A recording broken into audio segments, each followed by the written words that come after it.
के साथ रहना पसंद करती है।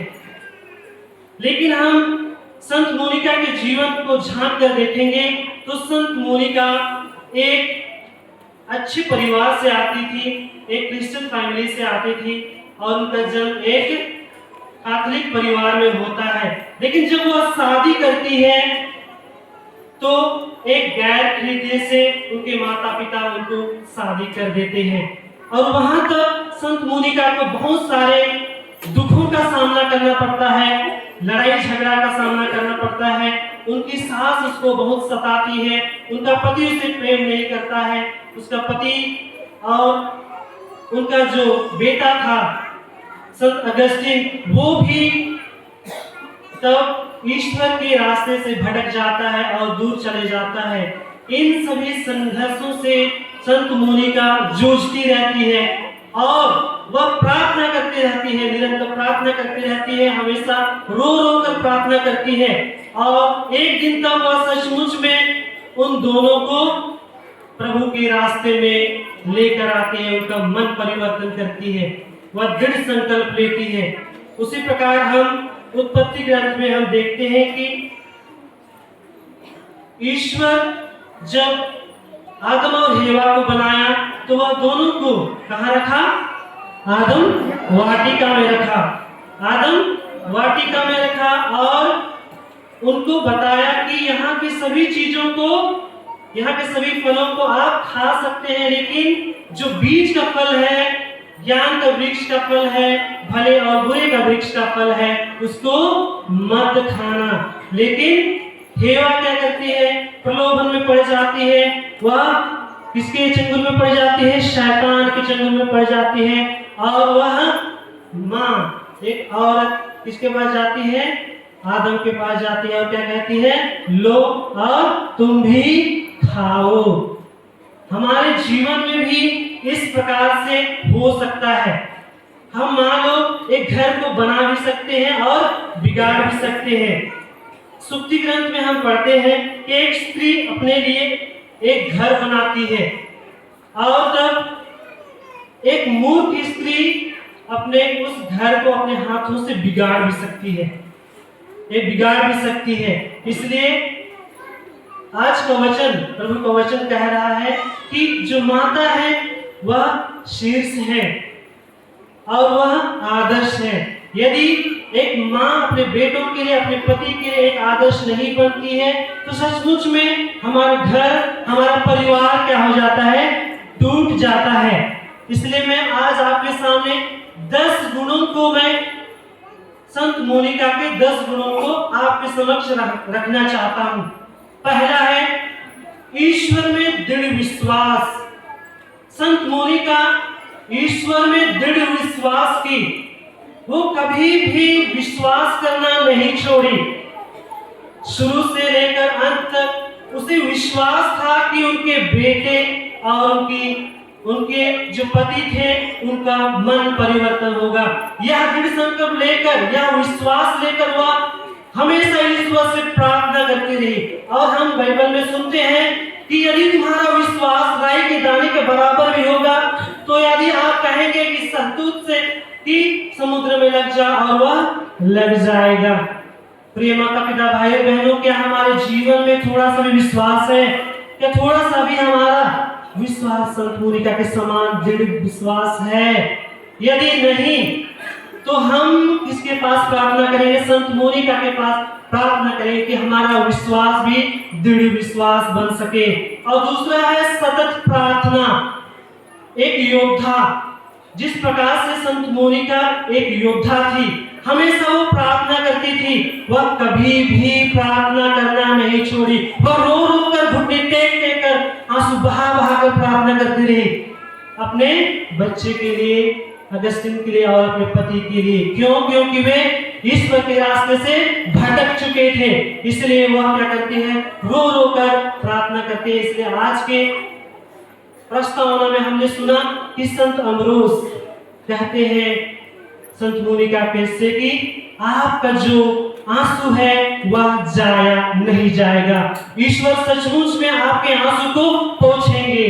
इसलिए प्रार्थना हम बाइबल में भी पढ़ते हैं, हमें निरंतर प्रार्थना करनी चाहिए। वैसे ही हमें भी तो अपने जीवन में निरंतर प्रार्थना करना है, जिस प्रकार से संत मोनिका निरंतर प्रार्थना करती रही, निरंतर ईश्वर को खोजती रही, उसी प्रकार हमें भी तब क्या करना है, प्रार्थना करते रहना है। और तीसरा है धैर्य का आदर्श।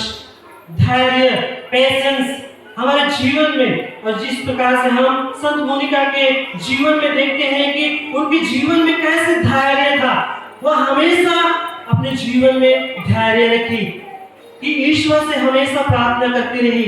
ना केवल 5 साल, 10 साल, 20 साल, 30 साल, 50 साल वो प्रार्थना करती रही, ईश्वर से विनती करती रही कि मेरे बेटे को, मेरे पति को आप क्या करना, मन परिवर्तन करना। और वे सचमुच में तब एक दिन वे मन परिवर्तन कर ईश्वर के रास्ते में चलते हैं, और तब उनका जो धैर्य था वह नहीं टूटा, उनका धैर्य नहीं टूटा। लेकिन हमारे जीवन में हम धैर्य बहुत बार खो बैठते हैं। हम हमारे जीवन में केवल 1 बार, 2 बार, 3 बार प्रार्थना करते हैं और सोचते हैं कि ईश्वर हमारे सब कुछ देगा। लेकिन आज हम संत मोनिका के जीवन से हम देखते हैं कि धैर्य ना केवल 10 साल, 20 साल, लेकिन 50 साल तक वो हमेशा प्रार्थना करते रही, और ईश्वर उनकी प्रार्थनाओं को सुना और उन्हें क्या दिया, आशीर्वाद दिया, उनके बेटे और पति के रूप में उनको मन परिवर्तन किया। और चौथा है सौम्य और प्रशिक्षित हृदय।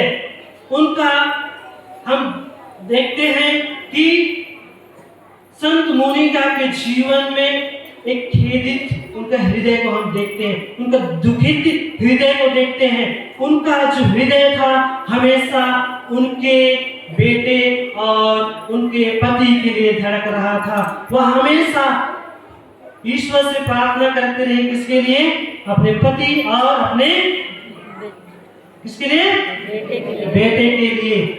क्या हम हमारे जीवन में अपने बेटे के लिए, अपने बच्चियों के लिए, अपने पति के लिए प्रार्थना करते हैं? 1 बार करते हैं, 2 बार करते हैं, कितना बार करते हैं? लेकिन हम देखते हैं कि एक संत मोनिका अपने सास के लिए प्रार्थना कर, वो जिसको सताती थी, बहुत सताती थी। देखिए उनका दयालु हृदय कितना बड़ा। वह अपनी सास के लिए बहुत प्रार्थना की और अपने बेटे के लिए और अपने पति के लिए इतना प्रार्थना की कि उनका जो मन था वो परिवर्तन हो गया, और सचमुच में वे एक दिन ईश्वर के रास्ते पर चलना शुरू किए। और हम देखते हैं 5वां विनम्र, और हम आगे देखते हैं अटूट आशा। अटूट आशा, ये आशा क्या है? बहुत बार हम हमारे लिए विश्वास करना बहुत ही सहज हो जाता है, लेकिन आशा करना बहुत ही मुश्किल। कैसे? क्योंकि हम थोड़ा सा भी आशा नहीं रखना चाहते हैं। हमें सब कुछ जल्दी चाहिए, हमें सब कुछ जल्दी चाहिए। लेकिन हम देखते हैं कि संत मोनिका अपने जीवन में किस प्रकार से आशावादी बनी रही।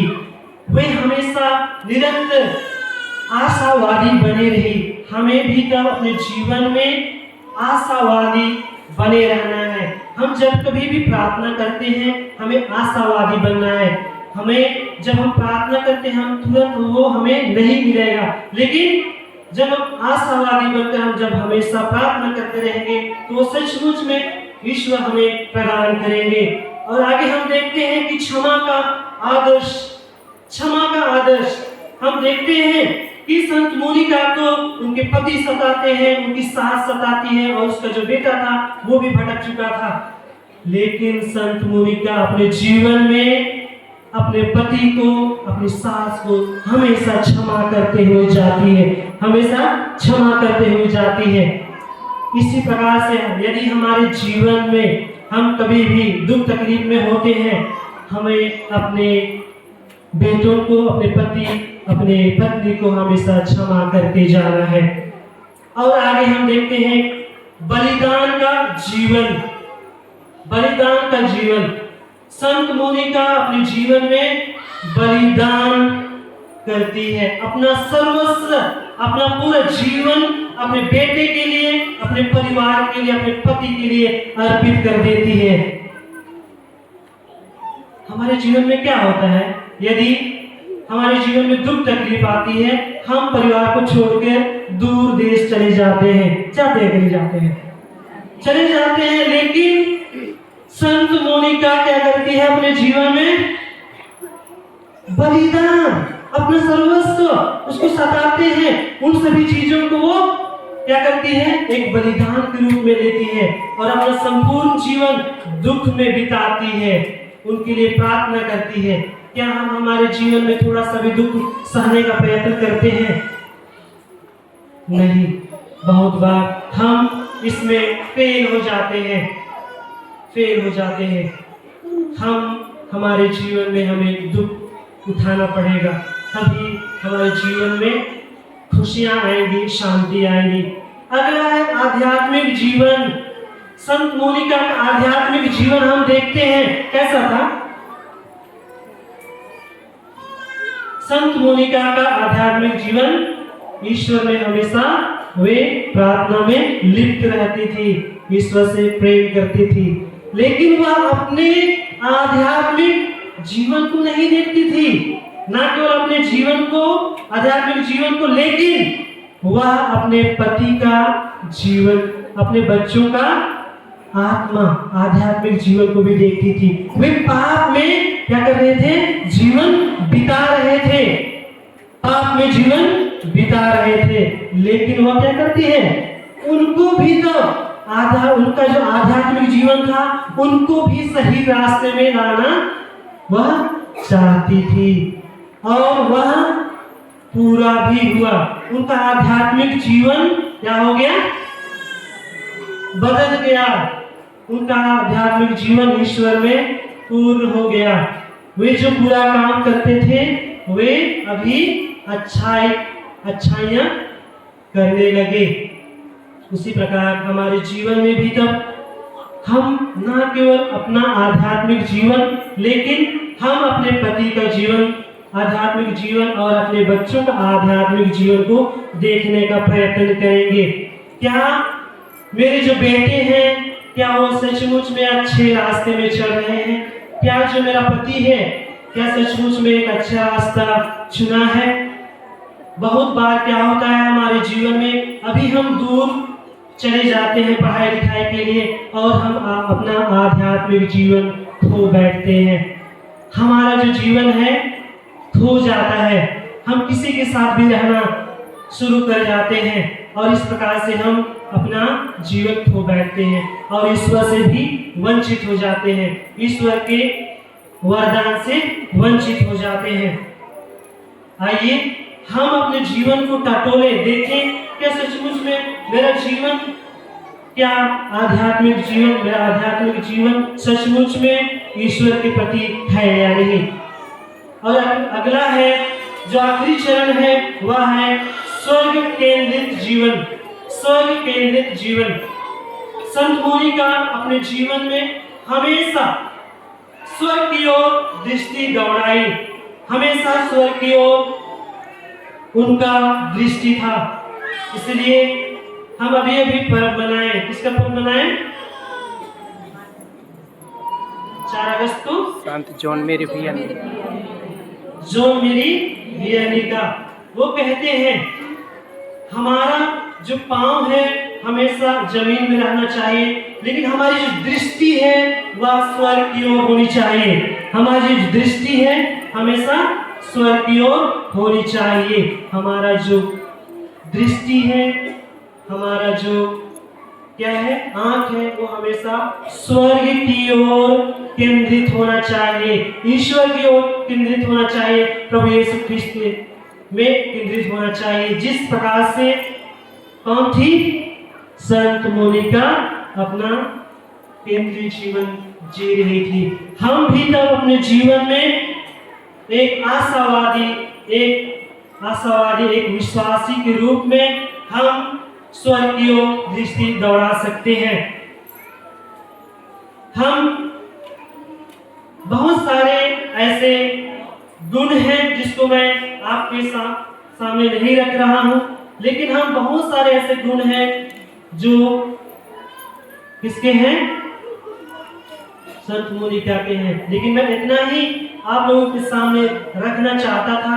हम इन सभी 10 गुणों को अपने जीवन में लागू करने का प्रयत्न करेंगे।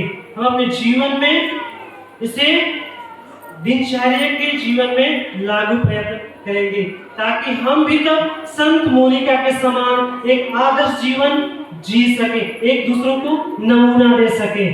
तभी हमारा जीवन तब एक ईश्वर में हो सकेगा और एक साधारण के रूप में जिस प्रकार से संत मोनिका हमारे एक आदर्श है, उसी प्रकार हमें भी तब अपने बच्चों के लिए, समाज के लिए, अपने पतियों के लिए, सबके लिए एक नमूना बनना है। क्रूस में चिन्ह पिता और पुत्र और पवित्र आत्मा के नाम पर